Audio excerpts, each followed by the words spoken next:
To the Philippine benchmark index now, the PSEI closed higher on Tuesday at 6650. Joining some of its regional peers in the green, value turnover was at 3.19 billion pesos. Investors are anticipating the policy rate decision of the Philippine Central Bank this Thursday, that's August 15. Now, analysts say it is now a toss-up for the BSP on whether or not it will start cutting rates this month. BSP Governor Eli Remolona earlier hinted a rate cut was a little less likely given the higher inflation print recorded in July. Joining us now for a chat on the markets is Sandra Araullo of ATR Asset Management. Good afternoon, Sandra. Welcome to the Business Roadshow again.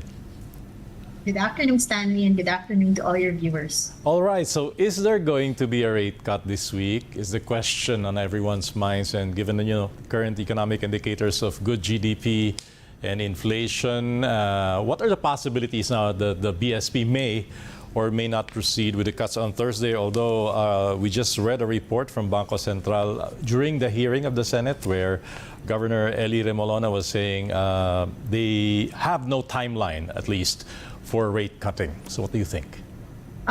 Like you said, it's really a toss-up, and I would put the probability at maybe 50-50.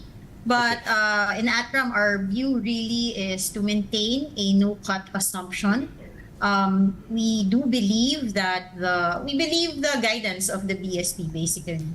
It has reasons to uphold signaling a cut, but in terms of the trend of disinflation. But the peso has since strengthened since May, June, and given that the Fed itself is a moving target, or the rate cuts by the Fed is still data dependent and is a moving target, we think that the BSP, while it can cut by 25 basis points this August and get the ball rolling on that, there's really no advantage for them to wait. I mean, there's no disadvantage to wait another month or two for more data, and so based on that, we're leaning more on the camp of probably no cut in August.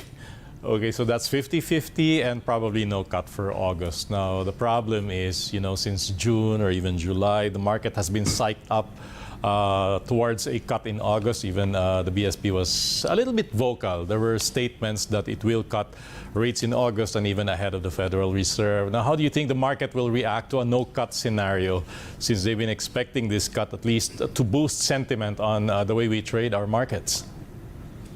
I don't think there will be an overreaction to a disappointment in terms of rate cut expectations. It's really the timing, it is a moving target. And as far as a lot of professional money or professional investors are concerned, I believe industry-wide we're positioned for rate cuts. And the balance of risks is higher to not be invested, actually, even at this point. Although that said, there might be some holdouts. I think tactically, if it does disappoint, then it's just a last chance to deploy and put some money into work.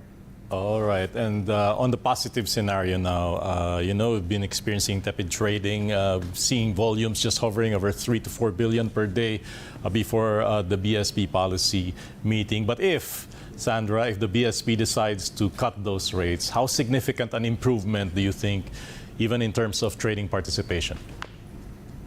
That's really a tough call, because to be honest, we've been a bit also disappointed in how negative the sentiment is really. Yeah. In terms of volumes, I do think that a lot is hinged on pivot on policy. And additionally, the risk of also a slowdown in the US is perhaps what's keeping a lot of foreign investors on the sidelines as far as emerging markets like the Philippines are concerned.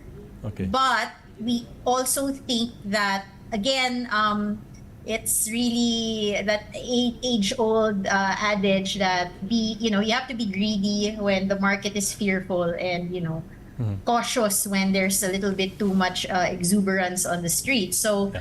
I think there will be perhaps one more wave of uh, factors that can cause weak hands to capitulate in this kind of environment. But as far as professional investors like myself are concerned, we have a bet that the cyclical nature of policy cuts will really be that boost or catalyst that a lot of our undervalued bets need.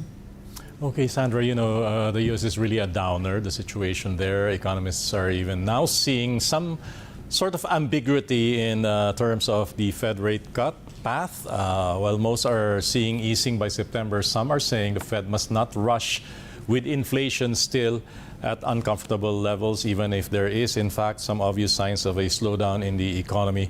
Now, what do you think? How likely is the Federal Reserve easing or basing its decision on a single data point in September, which is just inflation?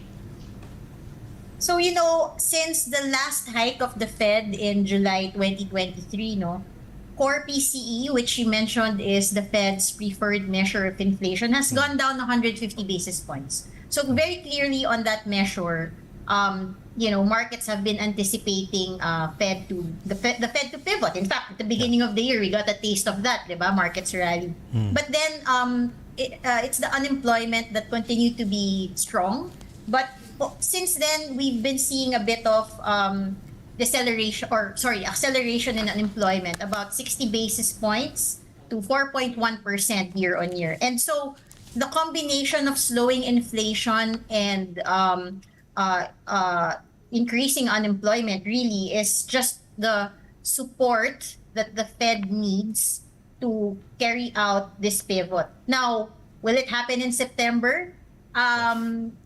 Again, it's a timing issue. There are still data, and they've been emphasizing this.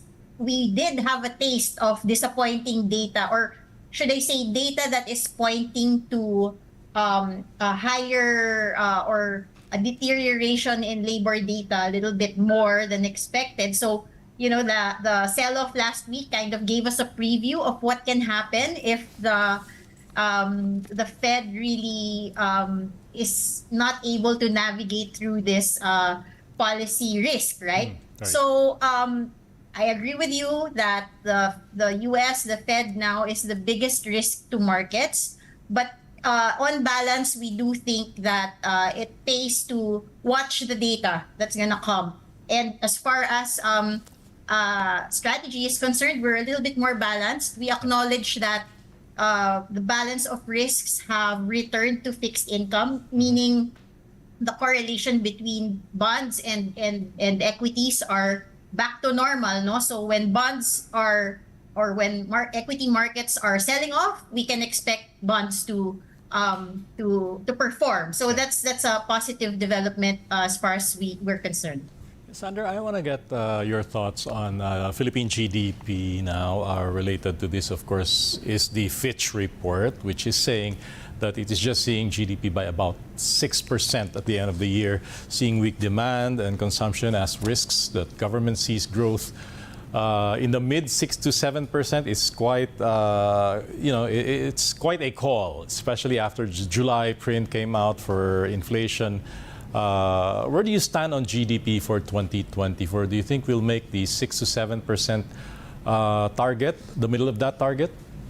Yeah, actually, we were on the more conservative end of the scale, no? At the beginning of the year, we said around 5.6 for GDP. Yeah. That said, the reason for the GDP surprise to the upside are strong construction spending. And we do think that concerns about consumption and the market's own assessment of growth kind of anchor us towards the lower end. We think the 6 to 7% is quite aggressive, but it's not completely unreasonable. So I think for now the forecasts are more conservative than the streets, but there is reason to adjust higher. Okay, lastly, Sandra, view of trading for Ghost Month. I think it has begun. Is this market likely to take a pause with so many, important data and developments coming out in the next couple of weeks? Yeah, I think so because we've actually observed the market. No, interestingly, August is also the month where some index rebalancing happens. And with the exception of 2014, it's always been a net outflow for the Philippine market. And true enough, that's what we're seeing so far this month. So I do think that given the cautious sentiment globally for equities, plus this ghost month overhang, it's going to be, not very exciting month for Philippine equities. But that said, those who are still uninvested or under investment, the window to take advantage of these really fire sale levels is closing quickly. All right. All right. Sandra Araullo of ATR Asset Management. Again, thank you so much for joining the Business Roadshow this afternoon. Have a great day. Thanks for having me.